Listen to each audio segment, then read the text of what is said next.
Hey everybody, Chris here from It's Mead Made, and today I am going to be painting a Star Wars AT-AT Chibi.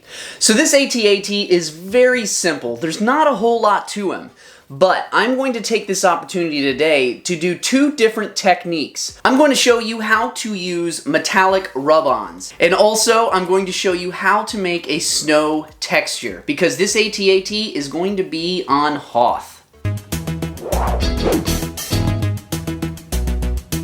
So before we get started, there's a couple things that I've already done. I've already sanded and prepped my model because there was a couple layer lines that showed up in the print.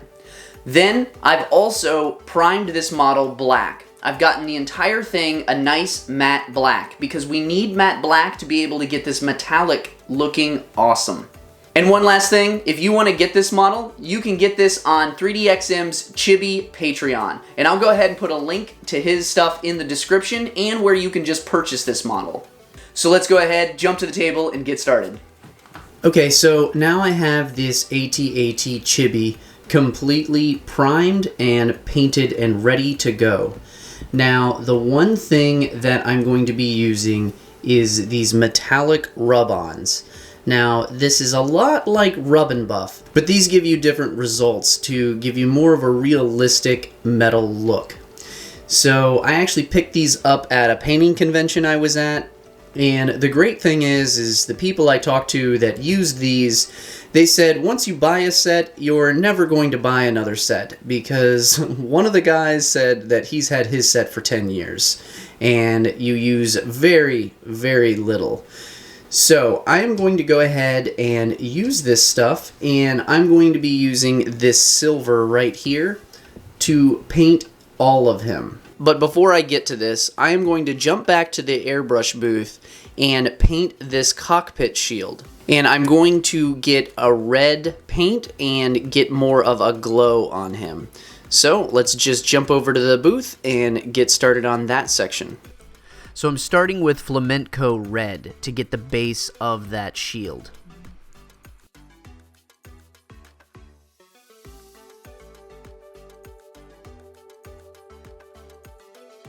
Next, to get the highlight, I'm going to use Apple Barrel Flag Red. And all I'm going to do here is just get a highlight in the dead center and get some overspray on the visor to get it really highlighted in the middle of it, but still have that darker fall off.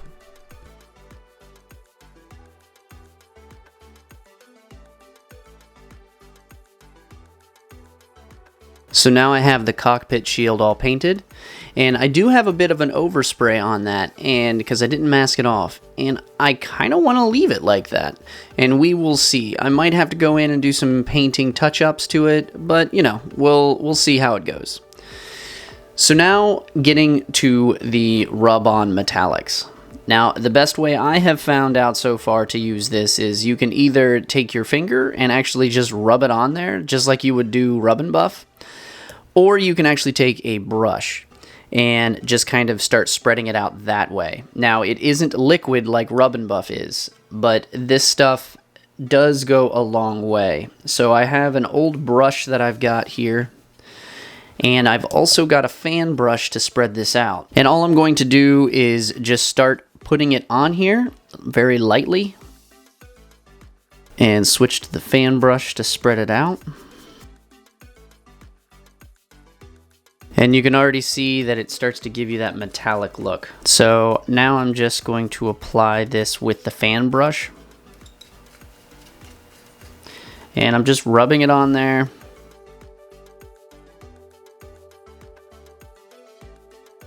And you can see it is really starting to come along. And then some of those smaller spots, I'm just going to apply more directly to, and then just start spreading it out even more.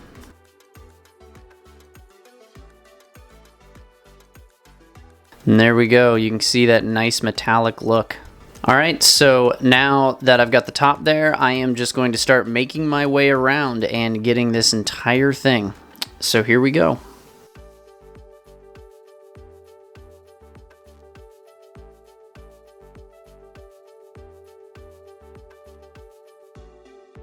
And And any of those areas that I want even more on, I'm going to just kind of go over it with the brush because this is a more focused instead of just kind of feathering it.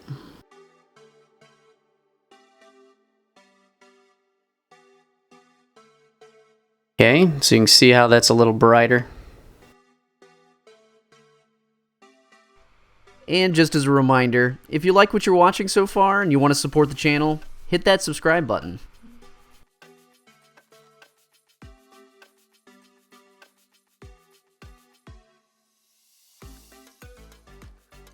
Alright, so you can see the difference here already. So we've got a nice metallic look versus flat.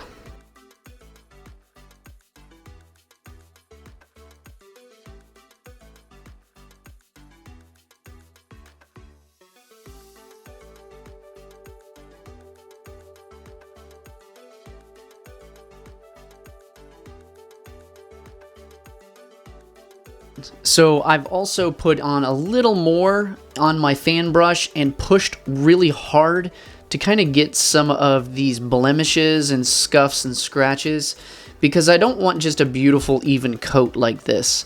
I actually want to make it look like it's been a little bit damaged, so you can see some of the actual, metal scraping through. And the nice thing about this, if you feel like you've got too much, if you keep fanning in the same spot, those scuffs will just honestly even out.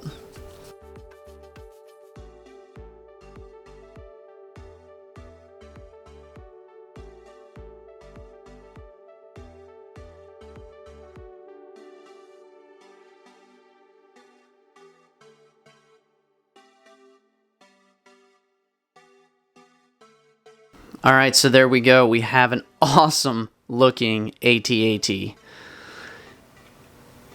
So now all we have left is to do the base, and we are done with this. These rub-on metallics are awesome. They are really great because you have a lot more control over them than rub and buff. Now it does take a lot longer to put it on versus rub and buff, but I mean, this is a real looking metal, and I mean, it looks great. Alright, so the last thing left here is the base, and I want to do something kind of cool with the base. So I am going to clear this area, and then we're going to jump to do my little extra on the base. So I'm going to do something a little different. And what I'm going to go ahead and do is make a mess. So I actually bought some shelf liner to actually put down, that way I can kind of contain my mess. So what I have is some Mod Podge, a little cup, baking soda, and a brush that I could care less that it gets destroyed. So I'm going to go ahead, pour some of this in here. Then I'm going to add just a little bit of water to really thin this out, or a lot of water. And stir this up real good. And it's a little too watery, I'm going to just add some more. Now that I have my watered down glue, I'm going to go ahead and just start applying this everywhere. But I am ignoring the pegs where the AT-AT actually sits.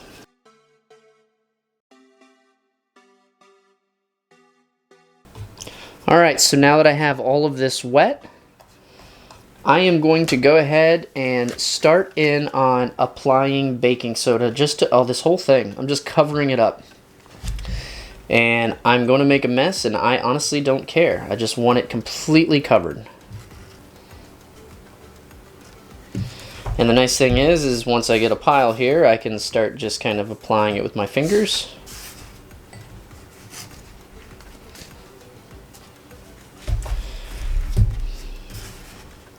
And you could do this in a pan or something like that too, to not make as big of a mess. And I'm just patting all of this baking soda on here to really make sure I get a nice thick coverage on it, and just patting it on.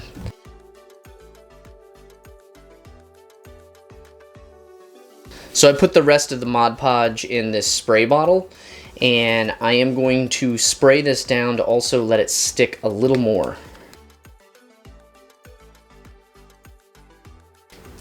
Now the last thing, since I sprayed it, I'm actually going to wipe away the excess from where the feet are actually going to sit. Just because I want it to be able to sit well on here. And I'm just scooping it away, honestly. And now what I'm going to do is just push this in to be able to get the footprints.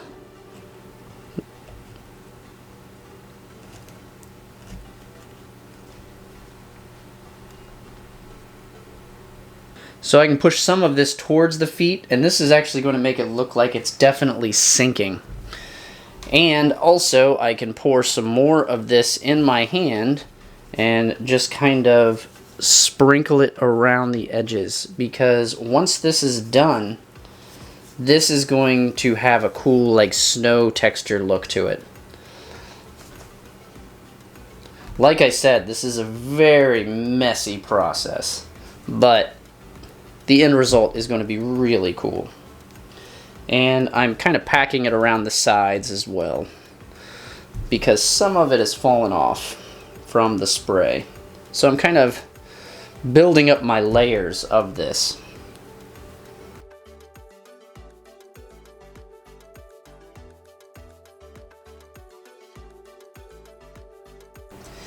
And if you do this technique and you get it on your model, don't worry about it, because the nice thing is, when we're all done, we just take a brush, like a clean brush, and it will wipe right off.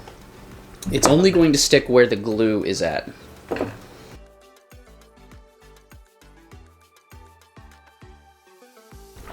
Alright, so you can see that it is packed all around the sides to really stick on there. I've got it on the top. And this is an absolute mess, but that's all right. So I'm going to come back to this in 24 hours, let this all dry up, and then we will start to clean this off, and you are going to see this snow base emerge. But already it looks like he is on Hoth, which is just awesome. All right, so it's been a day, and now I am going to clear off all of this snow.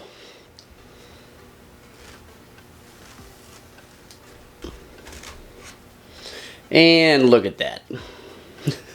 Beautiful. So the first thing I'm going to do is I'm going to take this old brush, and I'm just going to start brushing off anything that doesn't stick. And I'm going to also scratch off the bottom.